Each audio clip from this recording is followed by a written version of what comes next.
Hey, what's up, everybody? Welcome to another episode of Hops Geek News, your home for comic books, movies, TV shows, and typically we feature a beer of the week. I'm Matt. With me, as always, is Lauren, and today we are going to talk about The Last of Us Season 2. We're going to recap it, we're going to spoil it, talk about our thoughts, feelings, all of that good stuff. So if this is your first time watching, listening, wherever it may be, go ahead, like, subscribe, share, follow, go leave a comment on YouTube, drop a review, help the algorithm, all that good stuff. Hops Geek News on any podcasting platform, any social media platform. We typically go into what we've been reading or watching, some news, and then our main topic. And if you want to support the show, patreon.com/HopsGeekNews, where you could get ad-free episodes, early drops, hangout movie nights, all that kind of good stuff. So it is 10 o'clock in the morning as we record this. It's been kind of one of those weird weeks. So I got H2O. Nice H2O, man. Lauren, why? I know you're half awake and dead over there. What do you have? I have coffee. But I have it in my Navarro Mandalorian mug. I know you're all decked out in Mandalorian today. We're not. Because it's Pedro Pascal. So the shirt was actually an accident. I'm still in my pajamas. So I did brush my teeth and everything though. So I just threw a bra on and kept my same t-shirt on. So I just happen to have my Grogu shirt on. That's just what I happen to sleep in. Interesting. And then, I have the We Are Here Star Wars mugs hanging on the wall. So I was like, I'm just going to go with the full theme. I think I did this when we discussed episodes 1 and 2 as well. You might have. I don't know, but it's just too funny. I was like, did you dress for Pedro? I mean, yeah, I like to be in theme when I can, and this is the closest I had. It was this or Walking Dead stuff. So That's true. Well, no beers, nothing we've messed up on or anybody's called us out on. If we mess up on something, by all means, shoot us a line. We love to call ourselves out. But Lauren's got the shorter list this week as far as what we've been reading or watching, so why don't you kick us off? There's a slacker this week. So my comic review, I only did a video review. It was Hornsby and Haley, and that's from the world of Ghost Machine. Halo, not Haley. Hornsby Sorry. and Halo. No, I appreciate that. Oh, geez. Do you want to make a drinking game out of this? Every time I mess up this morning or I sound not all there, take a sip. So I've been talking about this one for a while. It's just basically a social experiment. Not too much happened in this issue, but the overall theme is that a demon child was being raised by good parents, a angel child was being raised by bad parents, but it was in order to create a truce between heaven and hell. However, not everybody wants a truce between heaven and hell, so we're having some other people come into play and try to mess with things. The kids recently found out what they are, and they're not happy about it. They'd rather just be obnoxious middle schoolers and just continue doing, mundane BS stuff that middle schoolers do. Yeah. Like, say, skibbity toilet riz. Oh my God. Ohio sucks, but what did Ohio do to deserve to be used as an insult? I have no idea. I remember Cleveland Rocks. Isn't that a thing? Yeah, but so this comic's really good and the art's gorgeous, and you're getting more scenes from heaven and hell now, so that's kind of cool to see the art and how they depict that. And it's a lot of fun, and it's got some funny moments, and it's got some great art. I haven't read that one since first issue, so that's the one Ghost Machine that I'm pretty behind on, I'll be honest, besides Rockefellers as well. Oh, Rockefellers is, I think, my favorite. Still waiting on First Ghost, man. God dang, when the heck is that one coming? I know, and that's the one I'm most excited for. Same. Yeah. I mean, Hyde Street, though, has been phenomenal. Why don't you tell us about Hyde Street, since we're doing Ghost Machine? Ghost Machine. So Hyde Street issue 6 is out. Jeff Johns, Ivan Reese, Brad Anderson, Danny Meeke, Francis Portella, Rob Leigh. I have never wanted to beat up a child more than I have wanted to go in and kick the shit out of that kid Pranky, who is one of the soul snatchers on Hyde Street. He's this little Boy Scout who's the biggest a-hole on planet Earth, and I've never wanted to beat a child more than this. Like, my God, dude. It's just a testament to Jeff Johns and the way he's writing him. He's just the worst. Think of the worst kid you know who has no parental supervision and is just an agent of chaos, and turn it up to about 10. And that's what this kid is. So Mr. X-Ray in this one, actually, I mean, Pranky's torturing Mrs. Goodbody, who you might know from that one shot. She's now involved in Hyde Street. And, Mr. X-Ray... backstory on hers too before, right? Yes, Didn't we? Yes. We had that one shot, and then we got more. Yeah. Yeah. Issue 5, I think it was, or one of the issues that we got more Backstreet. You're right. Backstreet's back, all right? Backstory. Backstreet's back. But the art is great, and Mr. X-Ray in this one's trying to basically put together a team to get rid of Pranky. And so Mrs. Goodbody can't leave her store for some reason. You don't really know why, so there's some mystery there. And then there is a group of tourists who cause a bus accident because they are in such a rush and not being safe to get to their Hollywood excursion that they're on, their studio excursion, that some things happen. And so Mr. X-Ray kind of uses them, and then the mob mentality. I'm not going to go into too much detail because I think you should read it, but it's a very good play on how humans and selfish people actually are in real life. And then again, the artwork is just incredibly well done by Francis and Brad. So that's issue 6 is out. It's been a great run, honestly. One of the best horror comics that I've read in recent years, as far as just the world building, storytelling, the way that they've managed to capture these demonic essences. And then again, Frankie needs to just die again. Can die again. Yes. Yeah. But aside from that, I mean, going into some more comic books before we get into the watching aspect, I read Mr. Terrific Year 1 from Al Letson, Valentine DeLandro, Marissa Louise, Edwin Gallman, and Lucas Gattoni. That's DC Comics. This is the first issue in their new DC All In. And basically, Michael he lost his wife and unborn child. So he is Mr. Terrific's one of the smartest, most genius men in the DC universe. He's struggling with this loss. He's sold his company to somebody who he thought would do good in the world, but turns out maybe not so much. And it's a really good setup for the story. The guy can't catch a break. That was a really good introduction. I'm not too familiar with Mr. Terrific, so getting into that, highly recommend. I read Absolute Wonder Woman issue 8 DC Comics from Kelly Thompson, Hayden Sherman, Jordi Belair, and Becca Carey. Now, this is starting off the news story of Wonder Woman. They introduced Dr. Poison in this, and it's Dr. Poison like we haven't really seen. Dr. Poison's in like gas form when not held together by this really ancient looking suit, which I thought was cool. Barbara Minerva gets introduced, and so there's a lot of cool things happening in this next new arc that I'm really excited for. And then moving on to Marvel, I did Predator versus Spider-Man issue 2 from Ben Percy, Marcelo Ferreira, Jay Leiston, Frank Darmada, and Clayton Cowles. This is a really gnarly comic, man. It's very graphic as far as there's this Predator named Skinner. He doesn't play by the normal Predator rules. So Craven has found where he's skinned the bodies and hung them, and he's on the hunt, but he recognizes Spider-Man's been there. So now he's trying to get to this Predator before Spider-Man does, and is kind of setting up a 3-way battle. However, at the end, Predators show up because this particular Predator is not playing by their rules, and they don't like that. They have rules, they have hierarchy, they have all this kind of stuff when they're going on this hunt. And so now they show up, which is going to set up this 4-way battle essentially. So we're building some pretty solid stuff there. And what Ben really does well is gives us more backstory into the Predators and the way of their life and things like that, which the guy just gets it, man. Like, oh my God. He's probably one of my favorite Marvel writers just for the things that he's doing. Look at that. I love it. I know. He's still scary, but he's so good. Daredevil, Cold Day in Hell, issue 2.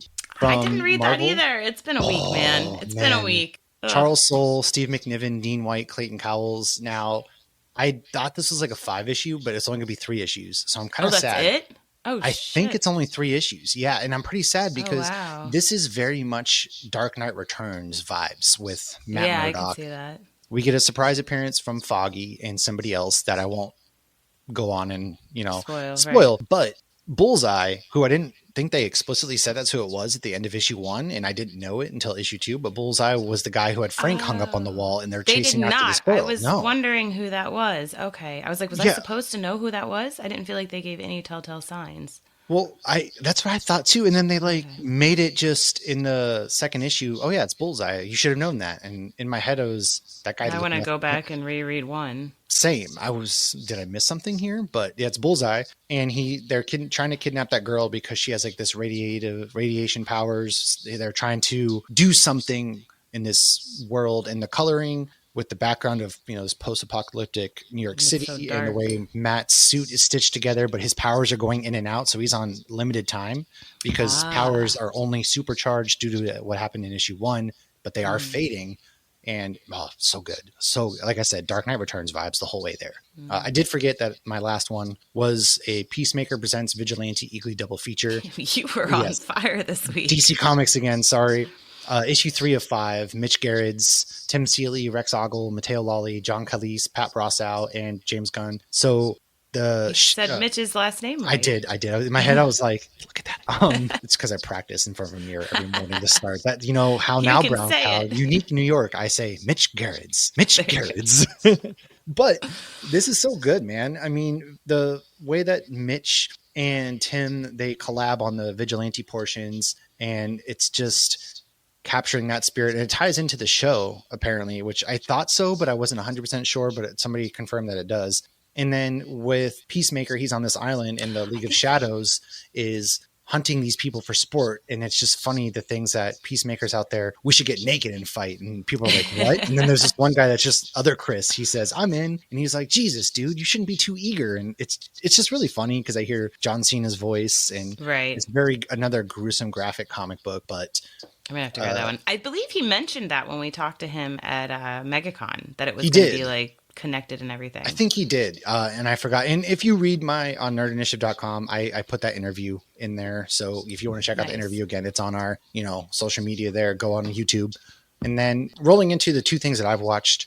I did watch Death of a Unicorn with Paul Rudd and Jenna Ortega last night. And definitely don't spoil that. Yes. I won't spoil it. Want to see that. It's on Apple if you want to rent it, $10. That's why, we're kind of, why not? $10 isn't bad. That's, cheaper than going to the movies, all that kind of stuff. And it's worth a watch, man. It's pretty good. It wasn't as good as I was hoping. However, I still really enjoyed it. And if you watch the movie, I got Jurassic Park Lost World vibes. I'll say that.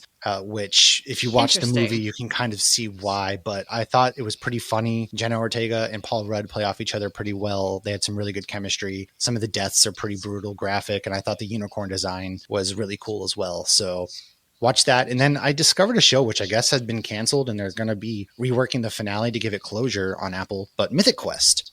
I discovered that show, and we just were looking for something to watch on TV, and kind of because we finished, How I Met Your Mother. So we wanted something mindless just to look at, and we put on Mythic Quest, and now we're sucked in. It's basically, God dang, I forgot his name all of a sudden, but he's from It's Always Sunny in Philadelphia. And it's Danny also DeVito? written. No, not Danny DeVito. The Charlie. He's married. Charlie Day has helped write it, but he's married to Caitlin Olsen. The other guy that owns the soccer team with Ryan Reynolds. I don't know why I've all of a sudden blanked on his name. However, he goes by Ian in the game or in the show, and he owns this company. They made an RPG game, Mythic Quest, and it's just a very raunchy, ridiculous, funny show about them owning this game and all this other stuff. And that's a role-playing game? Is that what RPG is? Yeah. Basically, but it's very good. Like, you don't have to be into that kind of stuff to enjoy the comedy and everything, because it's not really about the actual game. While it's they own this company, and that's like the plot is centered around them owning this company and just all sorts of hijinks. Actually, so it's like The League. Yeah, yeah. And the guy who played, the hunter in Jumanji, the original one, he's in this, and he's the most ridiculously hilarious character. He's one of the writers from the game. Hilarious. He's also the dad in Jumanji. Yes, which blew my mind when I learned that. I never really noticed that either for the longest time, but he is in it as well, and he is hilarious. The cast has so much good chemistry, and so when I found out, it got canceled after 4 seasons, but somebody said, no, they're reworking the finale so there is closure. And I'm like, okay, I can get behind that. Which is really nice. It doesn't continue on, but it also isn't just going to leave it like, Santa Clarita Diet. So I recommend people check that one out on Apple if you have not already. And that is my long-winded what I've been into. I know you got a couple things as far as to wrap up, so why don't you wrap us up here? So I finished a Star Wars novel this week, The Mask of Fear, and it's actually the first part of a 3-part trilogy called Reign of the Empire. This just came out, so there's only one of the trilogy out so far. It's by Alexander Freed. Oh. And what it is it takes place immediately after Episode 3, and it's basically Saw, Mon Mothma, and Bail Organa, and kind of how they end up creating the Rebel Alliance. But their stories interweave, but they're all very standalone. And Bail, this whole book, he's just trying to clear the names of the Jedi. That there was this video that came out that showed that they were terrible, and he's trying to prove that it was false. And he's hoping he can discredit the Emperor that way. Cool. Well, and it also makes sense because he has a baby who might be Force sensitive one day. And so in his head, he's doing these things for her. If he can clear the name of the Jedi, if she comes out Force sensitive, then she's safe. So I think he's always got that on his brain. And Mon Mothma, she's trying to be classy Mon, but she's getting kind of pulled around a lot and being forced to do things she doesn't want to do, and she gets her hands real dirty at a certain point. And Saw's just being Saw. He's really not in it too much. He's just chaos. but he is relevant, and I'm hoping that these books lead directly, by the third one, I'm hoping it leads directly into Andor, because I'm sure, I don't know when the second and third one are coming out, but it's really it's very, very political. It's very trying to get votes and trying to do this and trying to pass this and trying to do it correctly, and then at the end you're you can see the Rebel Alliance coming together. It's interesting with these books because you know where it's leading. It's just fun learning how they get there. So if you really like the whole political aspect of Star Wars, I highly recommend it. Again, The Mask of Fear, Reign of the Empire by Alexander Freed. And Dead City, another episode dropped. I really liked the one that dropped last night. I saw a clip from the show. And it was, what's his name?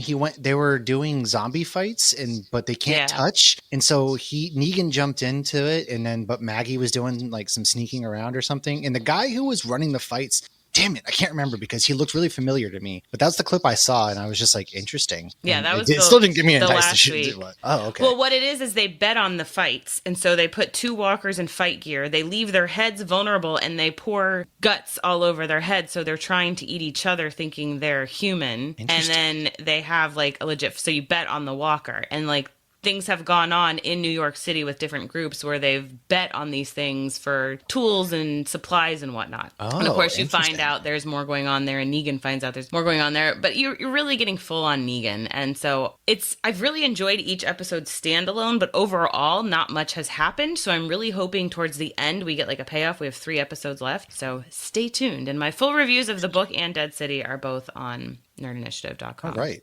Nice. So there was a show that wrapped up this week. Did you finish the series? Yeah, Handmaid's Tale is done. How do you feel? I didn't love the ending. I liked the ending, but I felt like there were some things that didn't really make sense, and they were just trying to easily tie it up. I saw some things on TikTok where a plane blows up, and then one girl comes home with her husband, and he has like the surrogate there, but she wants to have her own baby and things like that. So I don't know. Did it satisfyingly wrap up for you, and even though there was some weird stuff, or you're like one of those for the shows most that part, ended, yeah, but some of the things that they tied up that should be satisfying felt cheated.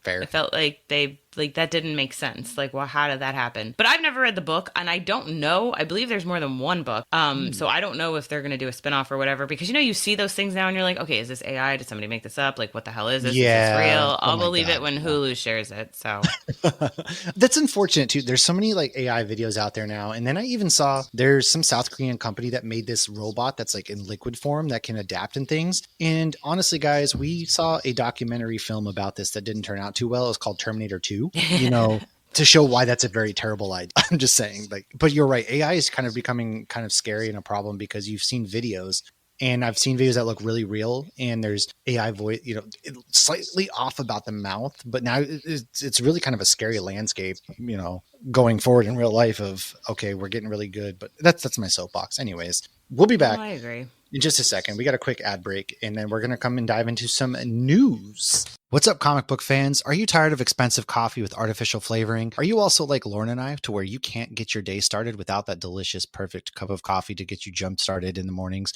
Or maybe you just want to sit around the house, get some things done, read some books, and nothing works better than having a delicious, delicious cup of coffee. And that's where Comics on Coffee comes in. Tony and Tanya have been in the business for quite some time and found their love of coffee and comic books would blend perfectly together with delicious in-house roasted coffee beans with no artificial flavorings. You can try their DC Coffee Sampler Collector's Edition. You even get to the Black Gate of Mordor and try their Lord of the Rings blends. Whatever it may be, DC, Ghost Machine, or even Lord of the Rings, they've got just the perfect roast for you. And there is no artificial flavoring whatsoever. None of those plastic, weird tasting things in your coffee. Now, if you're also not a fan of coffee, you can get some delicious teas such as the Red Coat Tea. And what's awesome is they also offer a subscription service to where if you sign up now, you can save 15% by joining their mailing listing and get coffee automatically sent to your door every week, every 2 weeks, however often you want, for a very cheap, low price with free shipping over $75. Now, don't punish yourself with bad coffee. ComicsOnCoffee.com is the perfect coffee for comic book fans and coffee fans alike. Make sure you head to ComicsOnCoffee.com and tell them Hopsgeek News sent you. All right, man, some news. Let's do it. Captain America: Brave New World is now streaming on Disney Plus. It debuted as the #1 streamed film on Disney Plus at that. And honestly, guys, this movie is perfectly fine. A lot of people didn't see it in theaters. I rewatched it. I watched it actually with the kids the day it dropped on Disney Plus again. And the whole scene where they're fighting around the Celestial and it's so good. It's really good. And then there's something I noticed too, was the way that Cap fights. I really like how he uses his wings, how the vibranium and the energy off of that. This movie it's not perfect. We could have done without the little 5 foot tall gnome running around with them, but I don't like her character at all. Okay.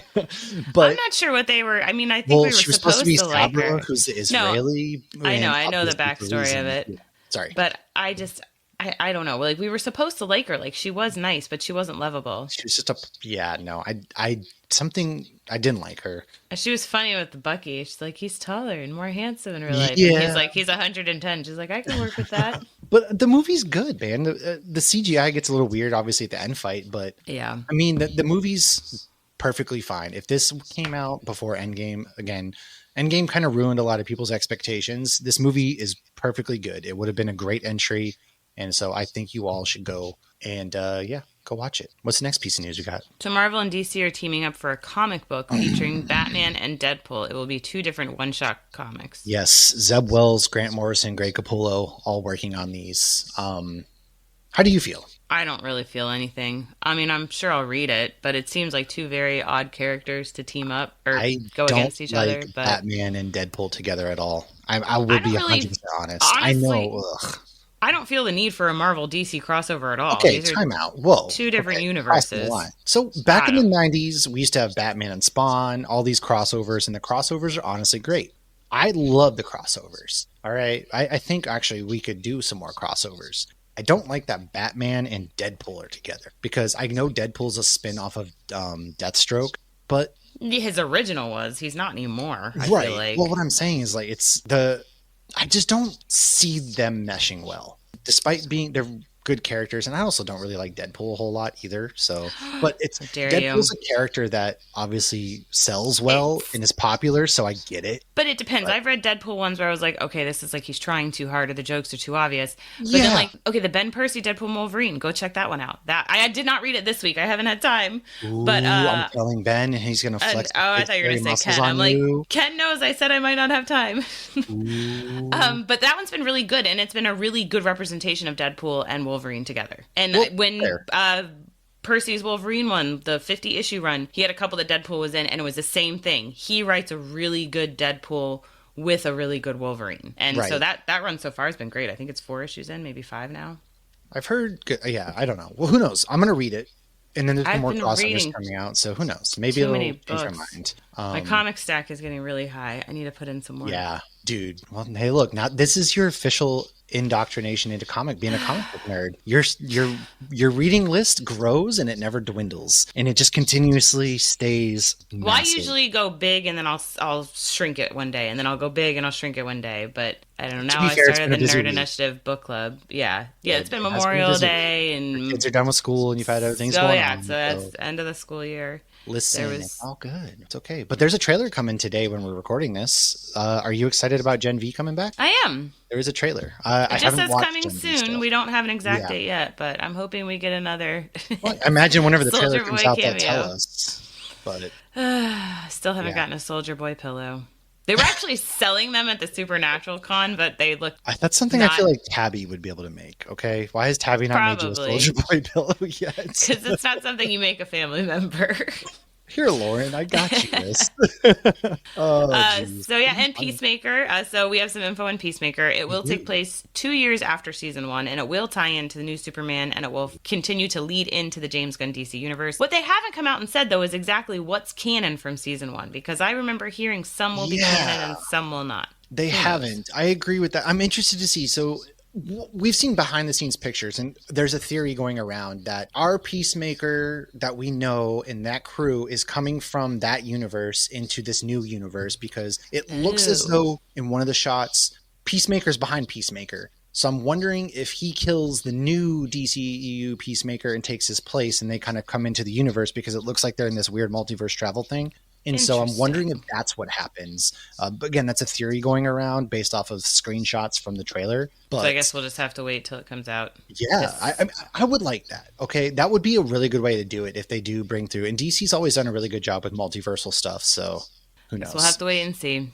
Yeah. So Avengers Doomsday has been delayed to December 18th, 2026. So it will now come out the same day as Dune Messiah. Doomsday. I don't know if I have it in me to sit through 2 3-hour movies. No way in hell am I doing that. I will be seeing Avengers yes. And then I will wait to see Dune Messiah. I Interesting. I don't hate that they're coming out the same day. I just don't I know don't if care I'm for going to it. watch them back to back.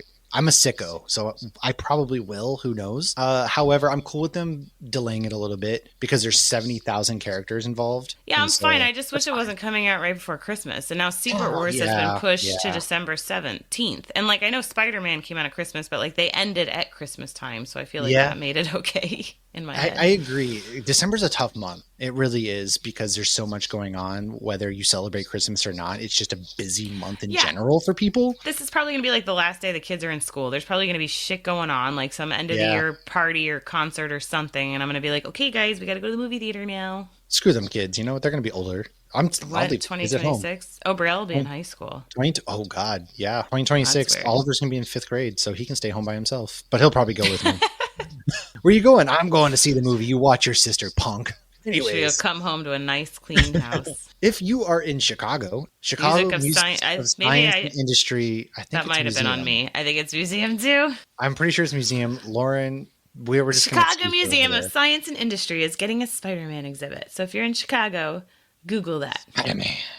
Yes. Spider-Man, And now, what is Spider-Man. this interesting fun fact you learned during a Dead City interview? So Jeffrey Dean Morgan and Lauren Cohan are Maggie and Negan, but we first ever met them together as Martha and Thomas Wayne in the Ben Affleck was in Batman and Superman. Martha. Yes, Batman v Superman. So they're both in Dawn of Supernatural, Justice. but they never share a screen in Supernatural. So apparently Snyder had wanted to do a whole Flashpoint thing with Jeffrey Dean Morgan and have him play Thomas Wayne. And that would have been really cool because then you would have had John Winchester and Dean Winchester both be Bruce Wayne and Thomas Wayne and again be father and son. No, but like legit, I think a Flashpoint movie would have been awesome, but I'm glad Snyder didn't touch it for obvious reasons. And also I'm glad that I'm as a Flash fan, I'm very sad that we're now going to have to wait even longer for another Flash movie to come out because It was such just a waste. Flash, That one man. movie was such a God, waste. it Like really was. Michael Keaton was great. I mean, the return of Michael Keaton and it was wasted, but yeah. man, I'm sad. Anyways, Shark Week is coming on Discovery and HBO Max, or if that's what we're calling it now. Did we ever stop calling it that? It's going to start on Sunday, July 20th. And yeah, Shark Week's a big thing here. We love the sharks. Save the sharks. We have to do Jaws 4 this year. We're going to Hawaii. Oh, yeah, we are. Yes, we are. I have to add that to the calendar. I forgot to put that into our Excel sheet. Jaws 4. Lord help us. It's the 50th anniversary of the original Jaws. So if you're up in Martha's Vineyard, Cape Cod area, they're doing a lot of cool stuff. I would love to get up there. I just don't think I'll have time. But Yeah, that would now, be cool. starting July 9th, AMC is going to be doing $5 movie tickets. So check the local theaters. They're often summer movie deals everywhere. I was kind of talking about this because everybody is, which one are you more excited for? Superman or Fantastic Four? Which one are you going to see if you can only choose one? And I hate this. I would pick hate Superman. I don't know what's wrong with First of me. all, they come out at 2 different times.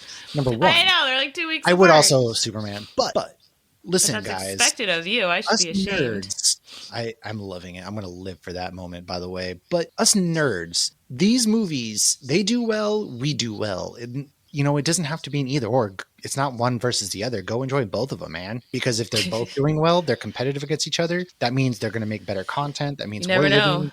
2 years and, from now, Fantastic Four versus Superman. Hey, we could only hope. Family. But anyways, yeah. So I know the movies are expensive, but Regal Unlimited, AMC Movie Pass, there's Tuesday ticket deals with some theaters that do cheap movies on Tuesdays here in the summer.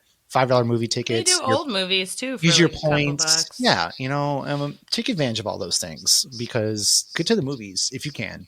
Highly recommend it. And it's a way to beat the heat in the summertime because it's getting hot out there. Beat the heat. No, don't beat the heat. Oh my god, I can't believe. Well, the heat are even out. Haha. I know they've been out for a while. What happened? What's going on with Yellow Jackets? I haven't watched the show. I couldn't get into it.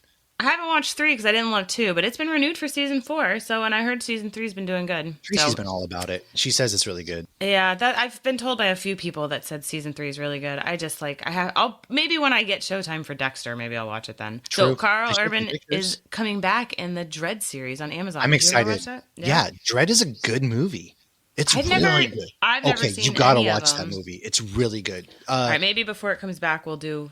We should. Well, obviously, the Something on original Judge Dredd is fun, Sylvester but Stallone. legit, the Carl Urban Dredd, people have been fighting for a sequel forever. It came out in like 2011 or something. It's insane. Oh wow! So Josh actually asked me one day, he like mentioned the movie with Sylvester Stallone, and I'm like, I've never seen it. He's like, it's a comic book movie. You haven't seen it? I'm like, no, I just haven't seen it. That's actually kind of crazy that you haven't seen it, because that one is a classic in its own right. It's a good movie, but the second Dread, it has, what's her name? Cersei from Game of Thrones. I forgot. Lana Headey. Yeah, she's awesome in it. The Judge Dredd, Carl Urban is only seen her in Game of Thrones. She's in it's such, I can gush about that movie. It's legitimately good. Nice. But wrapping us up here, Zootopia 2 is coming to theaters November 26th. I like the first movie, so I'll go see it. It's Thanksgiving weekend, so we'll see what's going on. We're redoing Animal Kingdom as Zootopia. I'm excited for that. We're going to that place in December, so I'll be pumped. Yeah. All right. To that place in December. Well, the kids don't know, so I don't want to yell it. Oh, okay, got you. That makes more sense. I don't want to yell it. I was like, that place called Animal Kingdom? Gotcha. Yeah, no, they've never been to that one specifically, but they don't know we're going in December and obviously staying with you. But it's Logan's favorite park. I think we're going on Monday. I've only been once, actually, to that park, funny enough. It's very pretty. Well, anyways, another ad break. We'll be back with The Last of Us discussion. We'll see you in a moment.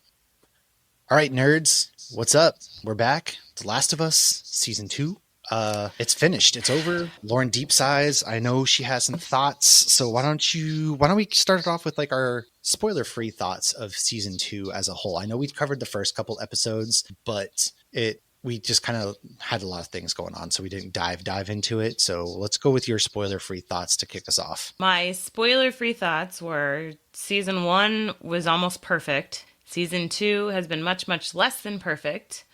I don't know if I would have felt differently knowing what was going to happen, but I feel like things were dragged out that shouldn't have been dragged out. Points were made that didn't make sense. Rationality is not coming into play in this season. Some of the deaths I feel have been more for shock value than for storyline. And I feel like it felt all over the place and choppy. And I think that they did that for a specific reason, to try to keep a lot of the audience that they were losing. And they knew that was going to happen. And I did not love this. I enjoyed every episode. I enjoyed watching it. Will I continue to watch? Absolutely. But I'm not going to be as eager as I was to watch season 3 as I was to watch season 2. That sounds like I just shit all over it. Well, okay. So overall, I'm mixed. I'm a mixed bag. There was a lot of good moments that I think outweighed the bad moments for me in this season. And it's been, first of all, all the actors and actresses I actually love. I thought they did extraordinarily well. I think they all acted their asses off, yeah. Right. I thought they did a great job with what they were given. I thought that, this season, they really did a very good job with that. So I don't agree with everybody who's on Reddit, for example, bashing, Bella Ramsey, for example. They don't deserve the hate that they're getting their way. I don't agree with these fans that are just rabid. And I'm also not one of those people that's, oh my God, they didn't stick 100% to the source material. But I think it's better when you don't. Well, having said that, though, some of the things that they have changed from the game didn't make a lot of sense, because a lot of the things that they changed were actually the key driving points towards the plot line and how things develop forward. For example, let's start with the big elephant in the room. There's spoiling now. Spoilers going forward. Joel is killed in episode 2. In the game, the game starts off just like that. The game is Abby shows up. You don't know who Abby is, so they kind of changed it to set you up for something, because in the beginning of the season, he killed my dad, blah, blah, blah. In the game, you don't know who she is. Montoya. And then she brutally kills him with a golf club. Now, we got a lot of those scenes, and I like the way, Bella, again, acted their ass off when Joel, they were held down, and Joel was, get up. And he tried to, and then they stabbed him in the neck, all that. Great. That was great. I really enjoyed how they did that there. The one problem I have is Tommy, instead of Dina, is the one that is actually there. And that plays a really big role in the game, because Tommy then is the one that convinces Ellie to get revenge, because we always heard that Tommy and Joel were not good people. They were very not good people. Tommy is, they did a lot of bad things. And then Tommy came to Jackson Hole and has become this family guy. Joel became a family guy. They play into that a little bit. He says, that's how he ended up there, because they had done so many bad things. Exactly. Now, Tommy in the game reverts back to his old self, though, through the anger, the rage, the guilt. And he's the one that convinces Ellie to go to Seattle and get revenge. And they didn't do that. And I don't agree with how they wrote Ellie and Tommy, especially to kind of be indifferent. They were after the big moment. Let's make this a democratic vote. Right. And funny enough, do you know the one guy who gives Ellie the gun before her and Dina leave was the original RoboCop? He was. He played RoboCop. That's not the guy from the guy who Peacemaker. No, that the guy who was making, very against Ellie and Dina kissing in the dance scene. But I can picture RoboCop. That guy's more RoboCop. Than one RoboCop? He played. Let's see, but yeah, he was RoboCop. Funny enough, oh wow. Robert John Burke played Seth. Yeah, he was RoboCop. Maybe I'm thinking of somebody Fun fact: else. He was also a character in Black Panther: Wakanda Forever. But yeah, going back through his IMDb, all the way back. God, he's in a lot of like random TV shows and things like that. Oh, yeah, I'm thinking of the bad guy from Terminator. He's in RoboCop 3 and RoboCop versus Terminator. Actually, yeah, he's in RoboCop 3, funny enough. Is he in RoboCop 1? No, it's just RoboCop 3. Okay. That's why they changed. Yeah, they changed the actor. Okay, because I'm like, I can picture RoboCop and that doesn't look like him. Okay, so he replaced it. They changed the actor. But, his whole setup, there's like no real payoff or anything there. Why am I so dark? But it was kind of weird how they did that. You were born into the darkness. I don't know why my camera's being dark right now. Sorry if anybody's on YouTube. I know, I'm so bright and you're so dark. I don't understand why my camera's doing that. Anyways, it's weird. And so my issues then, and then a lot of the beats happen in Seattle. They rushed Seattle pretty fast, in my opinion. They're only there for a few days. Jesse's death is how that happens in the game too. It's very sudden and things. Yeah, Jesse dies. It's like I'm going to be a dad. My life is important now. Boom, instant, done. Right. But I don't so the whole plot now of the game in season 2 is Ellie's rage. They didn't really write Ellie to have that rage. Ellie's soft, kind of. And I hate, it feels like a baseless complaint, except for the fact that it's the thing that drives the plot. Is Ellie becomes so engrossed in guilt, PTSD, rage, revenge, that it actually destroys everything around her. And that is her entire reason for existence in the game, is to get revenge against Abby. And so they don't really do a good job of showing that, especially now Ellie didn't know that that girl was pregnant when she killed her. That happens like that in the game. But then to be like, I didn't mean to kill them. No, Ellie did. Ellie went to go kill this entire group and get revenge. Ellie was out for blood and death. And then the end of the season where Ellie's like, no. I feel like they could have cut that as well. I didn't agree with that. And then just because Bella Ramsey, again, knows how to act. They are a very good actor. And so to kind of take away that ability to show that anger and rage and things, I feel does a disservice. And then again, it's just a major plot point. Because Ellie and Dina end up living together outside of Jackson, and Ellie again is going to end up leaving to go and get revenge, and it destroys her relationship with Dina and the baby, for example. And so Tommy being like, all right, you killed these two, let's just go home. No, that's not Tommy. Tommy's, again, he wants to kill for revenge as well. He goes back to that badass himself. So to get jumped by Abby like that was kind of weird. Now, in Seattle, he does get a brain injury. So I wonder if they're playing into that. And then another thing I didn't enjoy was, again, this sounds like we're just all, I like to get the negative stuff out of the way before we talk about the positives. I didn't enjoy how, I don't know that you're going to keep your audience around for season 3 that's solely focused on Abby, because after you kill Joel, or Joel dies in the game, and Jesse, they make us play as Abby for a bit. And so what they should have done is tie in Abby and Ellie's story in the show. Instead of this was Ellie and now the next season is going to be largely focused on Abby and not have your main characters, I feel like you're going to lose a big part of the audience. And you kind of saw it down 55% in the finale, for example. So I feel like if you really wanted to tell Abby's story, you just intertwine them throughout episodes. Like one episode's Abby, then we get back, another episode's Abby, kind of do that, because now I feel like you're alienating and you're going to lose a lot of fan base in season 3. But I think Caitlin Devers is an amazing actress as well as Abby. I love that casting. But again, I know this kind of sounds just negative, but there are positives this season. Right. There are some positives. Well, the whole rage thing would make more sense too. I didn't play the game, so I have no connection to that. But the decisions that they're making, that Ellie and Dean are making, are not rational decisions. They're No. not smart, especially now that they know she's pregnant and they have more to like whatever live for. So the, rage blinds rationality. So that would be like the way to fix it. That would make it make sense. Right. It would. And they didn't do a good job of explaining any of that because they didn't show that. And I feel maybe it would be a stupid complaint. Oh, they changed it. But again, it's the reason why the plot is driving forward. So the things that they change shows that you change the fundamentals of the game that are the whole reason why the game exists. Right. Because it is focused on Abby. I hated that ending too. Ugh. And we actually all watched it. I watched it with Erica and Ski and Josh and Tracy, and we all watched it together with Brielle and everything. And it ended like that, and we're like, great. So I guess we'll just pick this up in 2 years. Like, that's my other issue. But like, I like when a season ends with some finality and a little bit of a cliffhanger. Because we know, especially nowadays, when like we're not waiting from May to September to pick up, like we're waiting 2 freaking years. And you're forgetting kind of what happened, and then you're forgetting everything. Yeah, that momentum that you built up kind of dwindles, I feel like. And I think also like with this season not being as good, less people are going to want to rewatch it. Like I happily like went through season 1 again. Like I was gonna try to just speed through and just take notes for our episode, and I found myself getting sucked in and like watching the whole thing. But it's a great rewatch. Like The Boys, I rewatch The Boys before it comes out every time. I mean, even the scenes that Jensen Ackles' ass are not in, I rewatch those too.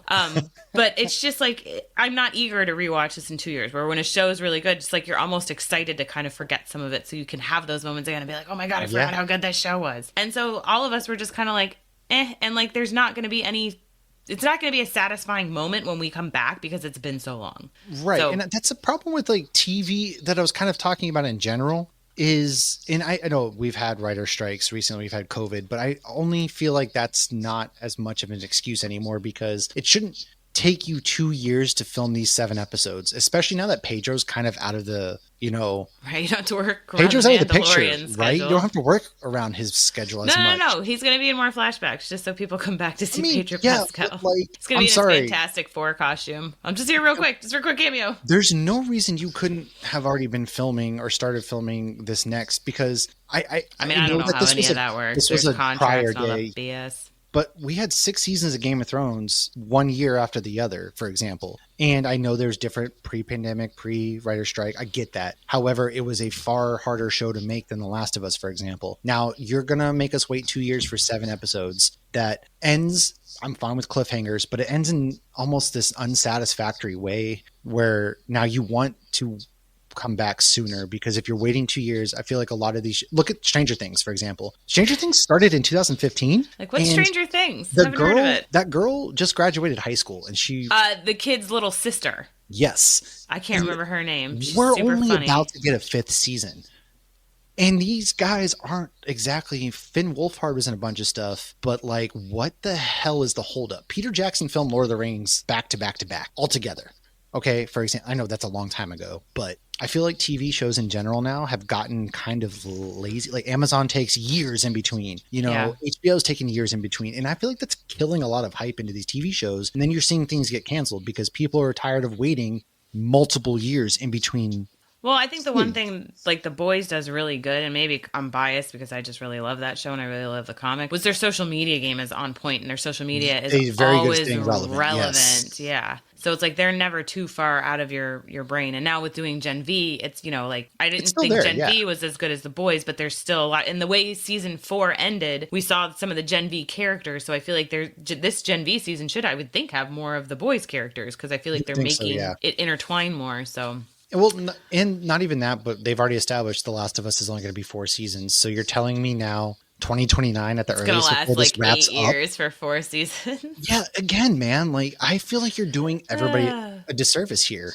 It all of these writers. We don't work in the industry. We don't really know what goes on. Maybe but I'm just talking out my ass, but I feel like there's so many people that are looking for work. Think about it: writers, people who work in the production and all that stuff. They aren't like actors and actresses, right? They get paid while they're doing jobs. And there's a lot of people in this industry who are needing jobs, money, so they're looking to work. And now there's a lot of other actors and actresses out there that are also needing work. But I feel like we're seeing another detriment in baseless complaining again is we're looking for these major actors and actresses when you can also pull from like find these up and coming people, because we don't really have really big up and coming people right now. A lot of the people that we love are kind of older, that old guard in a way. And so we don't see a lot of these younger folks. They're like my age. Oh God. No, well, I don't know, 2 years in between, but all those 80s babies are getting old. Also, I feel like there was a lack of the infected. I really enjoyed when we got to see infected. I did. There really wasn't a lot of it. But they did have some good creepy scenes. They did, like the stalker when Ellie fell down there. That was great. And then I thought it was really cool in episode 6 when they go down and the spores are everywhere. I thought that was a really cool scene. Like I would have loved to have played more in that and more the bloated. And it coming through, like after they got attacked, it was like in that pipe. Yeah, it was in the pipe. So, when are they going to go into all that? I think they cut out the pipe and they just breezed past it. There's some things that they just breezed past, like such as when Ellie shows up on that island, right? There was no need to kind of do that in the show because the way they breezed past it, it was supposed to be Scar Island that Ellie got washed up on. And so we know that there's a war going on. Isaac is talking to us about this war. The Scar Island, it's where the prophet lady lives for these people. And I feel like they did it a disservice in the show where she washes up on the shore. They go to hang her and then the breaks free. And this is like this, we breeze past Scar Island, which actually would have been a cool own episode on its own right. But again, you're only 7 episodes. So by the time you start to get momentum, it's over again. And so there's some things that they breezed past there. Like the whole stuff with Isaac, the wolves, scars, really interesting. And it plays. I love that scene with Isaac when we first meet him. That was fantastic. He throws a grenade in there and kills Josh Peck and everybody. He kills all those obnoxious little shits. I know. I saw somebody saying like, when I see a U-Haul truck full of Proud Boys, and then they put over. Not condoning violence on this podcast, but it was a great scene though, and to see like the development of the one kid that he let survive, and I love that too, that he like took that kid off because that kid didn't seem like a total jerk like the other ones. I really like the whole Ellie immune scene, like when the one girl was like coughing in the spores, and she's like, "It's true, you're immune," and I thought that was actually really cool. Oh, and I liked how she talked to Dina about how, hey, this is what happened. I knew that in Salt Lake City that they were going, I know what Joel did and why he did it. And I don't, that whole scene was actually pretty well done as well, as far as her explaining that. And then I thought the moments with Jesse and Ellie were pretty good. How Jesse talks about the group that came through and went down to Mexico and how that's the one girl that he actually loves. They knew for 2 weeks. And so he's not jealous. With her. Yeah. And he's not, but he has to be this, he's second in line basically to take over Jackson one day. And he had that pressure and he's a duty to the people. Had a little bit of a martyr thing going on there. I was like, okay, calm down. I like you, but like chill out. I liked Jesse a lot, but yeah, you're right. He did have that. And you're like, dude, you could have left. They would have found somebody else. I don't know. It's not like Diego Luna's dying anytime soon. He's not that young or old. He's 50, Diego Luna. That's the Tommy. Diego Luna is played by... I thought Diego Luna was Andor. No, what? What's Andor? Gabriel Luna. Oh, you're right. I'm sorry. Jesus, you're right. I got confused myself. You're right. Diego Luna is Andor. You're right. Gabriel Luna. My gosh. I knew there was Luna and I got confused for a second. My apologies, everybody. I did see a clip with... they were interviewing Tommy, or what's his name? Gabriel Luna? Gabriel Luna, yep. Gabriel Luna. And they're like, so would you ever join your brother from Last of Us back in the Marvel Universe? Because he was Ghost Rider in Agents of S.H.I.E.L.D. I would And he's like, hell yeah. So that would be really cool, yeah. First and foremost, you're asking somebody, hey, would you love to come back to the Marvel Universe? Yeah, of course, I love that they're always so quick to be like, yes, Marvel just has to call me. Ghost Rider we need, first of all. But... yeah, I do. And it's always funny, too, seeing him in interviews because he looks so much younger than they make him look in the show, which is a good thing. Oh, because they aged him up. Yeah. Both of them. The show does a great job with the costume and production designs. I thought all the costumes, I thought the way the infected look was really well done. There's a lot of really good stuff in the production there, but it's just the pacing. The pacing and the writing is what. Yeah, the pacing. And I feel like they really did intentionally put the flashbacks later on for all the people who stopped watching because of Pedro Pascal. Which, like, again, your show could survive. Put this here, even though it doesn't make snap. We've moved on from that, but we're going to pull you back. Your show could easily survive. I love the flashback with Joel's dad. I thought that was great. Oh, yeah. And did you know that was the swordsman from Marvel? Hawkeye? Yeah, you told me that, and it blew my freaking mind. I had no idea. Right. I just knew him as the bad guy from Better Call Saul. Yeah. So when I realized that was the same guy, I'm like, kudos to this actor, because I have watched all of Hawkeye, all of Daredevil, I've watched all of Better Call Saul, and had no freaking clue they were the same person because their characters could not be more different. I had no clue. And so when I saw him on there, he's dressed kind of like, not a bad guy, but he's dressed more like casual. And like, Better Call Saul takes place in New Mexico and Mexico. And, yeah, and he's a cop in Texas in this. The other one, he's got a mustache. I guess that mustache really fooled me. I probably would never be able to guess that Superman was Clark Kent, apparently. But legit, though, it's funny you mention that, because how often in these shows do we not recognize people because they shave their beard, they shave their mustache, they have a different haircut, and you're like, that's them?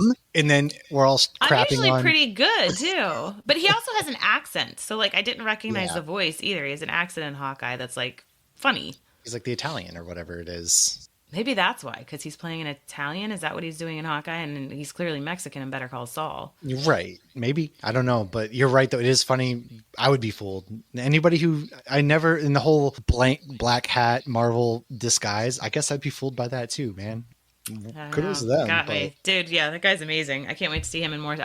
I love, too, when you see these characters and they start to get popular in all these things and they're, like, older. Like, he's not in his 20s. No, and so he's in all these, like, popular things now. And I just love when they get, like, because he was fantastic in Better Call Saul. He was he was so good that when something happened to him, I had thought he was in Breaking Bad because I was so sucked into his character. Like, there's a couple in Better Call Saul. I was like, oh, I had to have met them in Breaking Bad. They're just doing so good. And I just love them all immediately. And then I'm like, oh, they're not in Breaking Bad. But guess not. Well, that's another thing is you have so many good actors in this show that I wish the writing again would have brought more out from them. Oh, Catherine O'Hara, and then Eugene. Yeah. I mean, Eugene's in Sopranos. Yeah.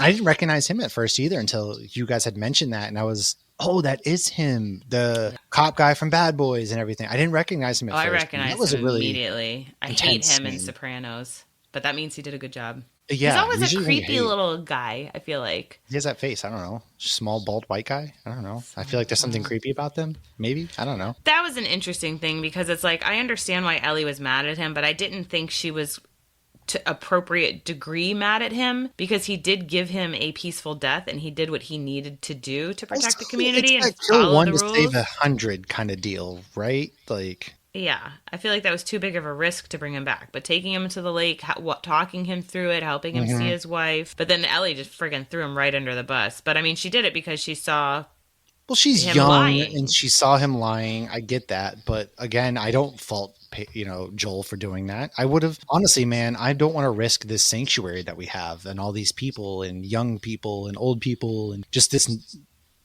return to normalcy that we kind of have in this new world. I'm not now they're risking all all one that. Guy. I'm sorry, dude. Like, no. But now they're risking it going and attacking the wolves. The wolves know where their community is. Yeah. I mean, they most certainly are, but that's a whole other thing.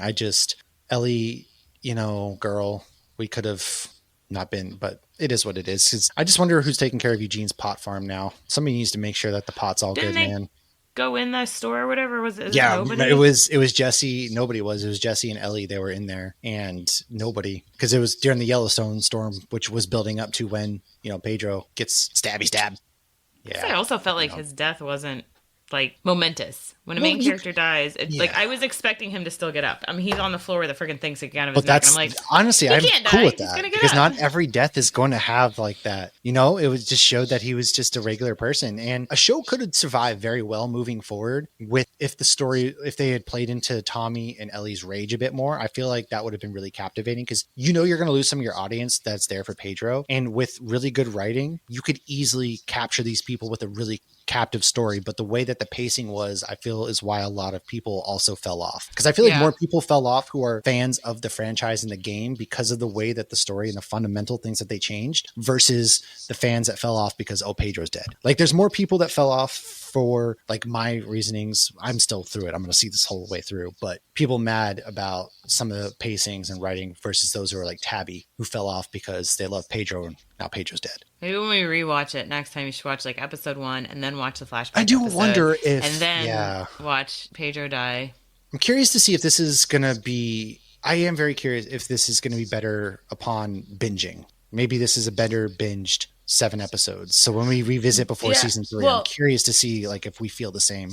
It might be better too watching 2 into 3 and not having that horrific ending. Exactly. Like if we go back and we watch season 2 right before season 3, and then so I'm curious upon a rewatch. I feel like there's some rewatchability there. Am I going to rush to do it right now? No, because no, hell no. You tell me when season 3 is premiering, and I will get out there and I will watch season 2 again for season 3 and see how it stacks up. But I'm not in a rush. There's so many things out there right now that we have coming down the pipe that I'm not, in this day and age where there's so much out there at the moment, I'm not in a rush to rewatch this at the moment. I know. I did start watching Doctor Who, and there's some good episodes. How are you liking Doctor? I haven't seen any of the new season of Doctor Who, but I have heard some rumors about 3 Doctor episodes. Who. And yeah, they're pulling in oh my gosh, there was one episode that it goes back to a David Tennant episode. Of course it does. Like he references, he's like, I've been here before, and then he puts it together, and I was like, oh, I remember that very creepy David Tennant episode with Dr. Donna. Well, she's not Dr. Donna then. But no, I'm really liking that. So yeah, I'm going to try to finish that. It's just, there's a lot of good stuff. I've heard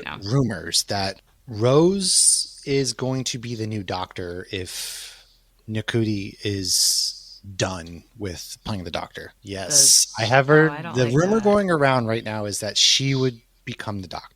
I don't know how I feel about that either. But again, rumors. We know how rumors are. It's a rumor mill, folks. I'm curious if that does come out. Like Billie Piper would become the Doctor. I don't know how that would work. But then again, they always seem to come back to David Tennant when things are looking not as up in the Doctor. Which I thought Ncuti was a great Doctor. I just haven't had time to watch his episodes yet. No, there was a couple and there was one that took place in 1950s Miami. And oh, wow. They're doing, I'm enjoying this season. Yeah. Nice. We'll have to talk about it. Once the season's over, I'll probably get to watch. I'll probably binge it so we can talk about it. But do you have any final thoughts on The Last of Us season 2 before we wrap it up? I do wonder with the whole rage thing, if Tommy now seeing Jesse get killed, maybe that will trigger some fire into this rage since he wasn't there when Joel was killed. So I do still have hope for the show. I did still enjoy it. Season 1 was just so good that it was I guess it's hard to follow that act. And I really, really hated that they ended on that bang. No, I agree. See you later. So yeah, it's worth watching. Didn't love it. Watch it, make your own opinions again with everything else. Just because I thought it was decent. I didn't love it, but I didn't hate it. It's worth watching. Obviously, if you've made it this far, you hopefully have watched it. But if you haven't and you just love to get into spoilers, dude, go watch it and make your own opinion. Seriously. And then next week, actually, we're going to be diving in now. It's going to start our lead into Superman. So we're going to be summer. Yes, we are going to be watching Christopher Reeve's Superman. We're going to watch Brandon Routh's Superman, Henry Cavill's Man of Steel, and then we're going to talk about Superman comics. We're going to talk about the Superman animated shows, or not even just the animated shows, the shows period. Smallville, Superman, Lois. Those are all not in one episode. We're going to be breaking it up, leading into Superman, which will culminate in our Superman review, and then after that, we'll do some Fantastic Four and some Jaws 4 and some Jaws. Oh, that'll be the week of 4s. Look at that. Yes, that takes us.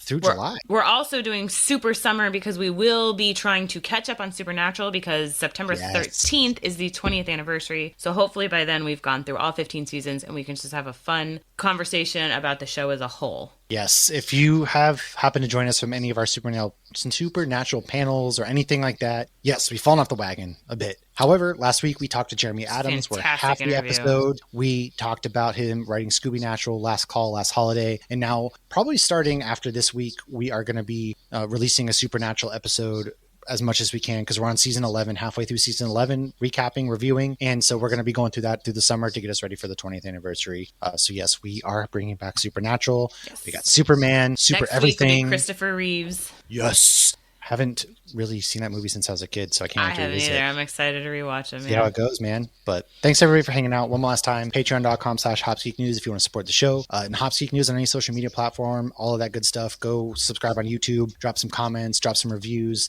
hit that notification button so you don't miss an episode. We release episodes every week. And until next time, thanks for hanging out.